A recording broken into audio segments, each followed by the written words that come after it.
দলটা এমন একটা জায়গায় পৌঁছে গেছে না, আগামী দিনে এই দলটাকে আমরা বলবো পশ্চিমবঙ্গে আপনাকে আর নির্বাচনে লড়তে হবে না।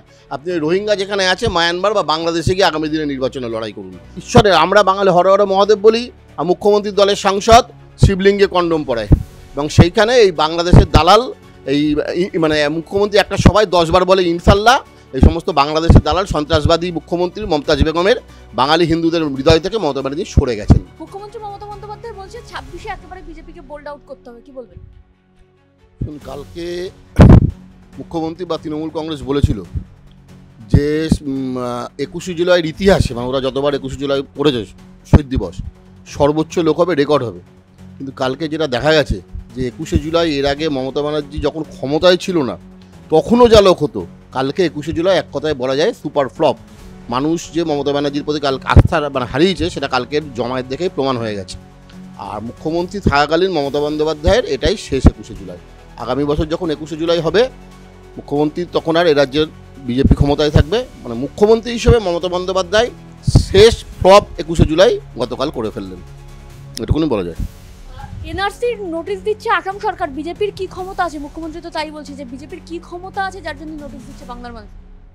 আরে মমতা বন্দ্যোপাধ্যায় বলছে না বিভিন্ন রাজ্য থেকে ওই বাঙালি খেদাও হচ্ছে, বাঙালি খেদাওটা হচ্ছে না, ওটা আলি খেদাও হচ্ছে, মানে রোহিঙ্গা খেদাও হচ্ছে। এবং বেশি দিন দেরি নেই, ওই যেগুলো মমতা ব্যানার্জি যে কান্নাকাটিগুলো করছেন যে বিজেপি শাসিত রাজ্যগুলো থেকে তাড়িয়ে দেওয়া হচ্ছে বাঙালিদের, বাঙালি নয় রোহিঙ্গাদের যে তাড়িয়ে দেওয়া হচ্ছে, মমতা ব্যানার্জি অপেক্ষা করুন। বিজেপি শাসিত রাজ্য পশ্চিমবঙ্গও 26শে হবে, এবং অন্যান্য রাজ্যগুলো আসাম বা অন্যান্য বিজেপি শাসিত রাজ্যগুলো যা করছে পশ্চিমবঙ্গ পথে হাঁটলেন, বললেন বাঙালিদের ওপর অত্যাচার করা হচ্ছে। বাঙালিদের ওপর অত্যাচার করা হচ্ছে না, রোহিঙ্গাদের তাড়ানো হচ্ছে। এবং মুখ্যমন্ত্রী পশ্চিমবঙ্গ তো যেসব রোহিঙ্গাদের নিয়ে ভরে ফেলেছে, এবং আগামী দিনে আসামে যা মানে ভোটার লিস্ট থেকে বা অন্যান্য বিহারে ভোটার লিস্ট থেকে যে রোহিঙ্গার নাম বাদ গেছে তার 3 গুণ বেশি রোহিঙ্গা মুখ্যমন্ত্রী এ রাজ্যে ভরে ফেলেছেন। এবং তারা বাংলা ভাষায় কথা বললেই বাঙালি হয় না। এবং এই রাজ্য থেকেও একই রকমভাবে ওই বিজেপি শাসিত রাজ্যগুলোতে যেমন হচ্ছে, পশ্চিমবঙ্গ একই রকমভাবে ও বলছে ভুয়ো ভোটার আপনারা ঢোকাচ্ছেন, ভুতুড়ে ভোটার আপনারা দিচ্ছেন, বিজেপি শুনে মানুষ হাসবে। আমরা কি করে, আমরা রাজ্যে শাসন ক্ষমতায় আছি? আজ মুখ্যমন্ত্রী আমাদের এই বেশি দূর যেতে হবে না, আমাদের রাজ্যে রাজারহাট নিউ টাউন থেকে আরম্ভ করে সর্বত্র প্রচুর রোহিঙ্গা মুসলমানদের ঢুকিয়ে দিয়েছেন। এবং সেই সমস্ত ভুয়ো ভোটার নির্বাচন কমিশন যেভাবে উদ্যোগ নিয়ে নেমেছে, আমরা আমাদের দলীয়ভাবেও তাদেরকে সাহায্য করব।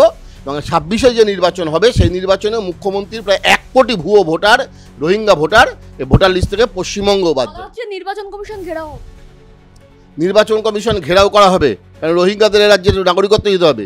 এই দলটা এমন একটা জায়গায় পৌঁছে গেছে না, আগামী দিনে এই দলটাকে আমরা বলবো পশ্চিমবঙ্গে আপনাকে আর নির্বাচনে লড়তে হবে না। আপনি রোহিঙ্গা যেখানে আছে মায়ানমার বা বাংলাদেশে গিয়ে আগামী দিনে নির্বাচনে লড়াই করুন। পশ্চিমবঙ্গে ওই রোহিঙ্গাদের নিয়ে রাজনীতি বিজেপি বন্ধ করবে, এবং নির্বাচন কমিশন সঠিক পদক্ষেপ করছে। এবং এই রাজ্যে আমরা দলীয়ভাবে নির্বাচন কমিশনকে সহযোগিতা এবং সমর্থন করব এই রোহিঙ্গা অনুপ্রবেশকারী মুসলিমদের তাড়ানোর জন্য। অভিষেক বন্দ্যোপাধ্যায় বলছে যে এবার বাংলায় এসে বলতে হচ্ছে জয় দুর্গা জয় কালী, পরের বার জয় বাংলা বলো। জয় দুর্গা, জয় মা কালী, হর হর মহাদেব, এ তো বাঙালির ঈশ্বরের। আমরা বাঙালি হর হর মহাদেব বলি, আর মুখ্যমন্ত্রীর দলের সাংসদ শিবলিঙ্গে কন্ডম পড়ায়।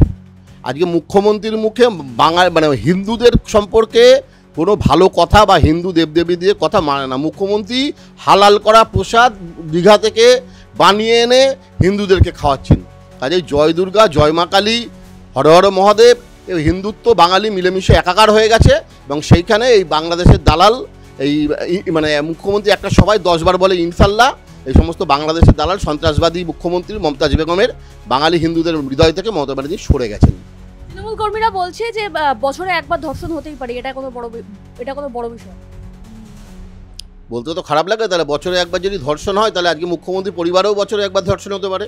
সেই সব তৃণমূল কর্মী যারা বা মুখ্যমন্ত্রী যারা বলছেন তাদের পরিবারেও ধর্ষণ হতে পারে। আমরা বলছি না সব মা বোনই আমাদের কাছে সমান কথা। এই ধরনের কথাবার্তা পশ্চিমবঙ্গের মায়েরা বোনেরা দেখছে, এবং তার ফলাফল ওই নির্বাচনী ভোট বাক্সে মমতা ব্যানার্জি এবার টের পেয়ে যাবেন। পশ্চিমবঙ্গের একটা মা একটা মেয়েও ওই লক্ষ্মীর ভাণ্ডার 1000 টাকা পেয়েও এইবার নির্বাচনে মুখ্যমন্ত্রীকে মমতা বন্দ্যোপাধ্যায়কে ভোট দেবে না, তৃণমূল কংগ্রেসকে ভোট দেবে না। মহিলারা সিদ্ধান্ত নিয়ে নিয়েছে।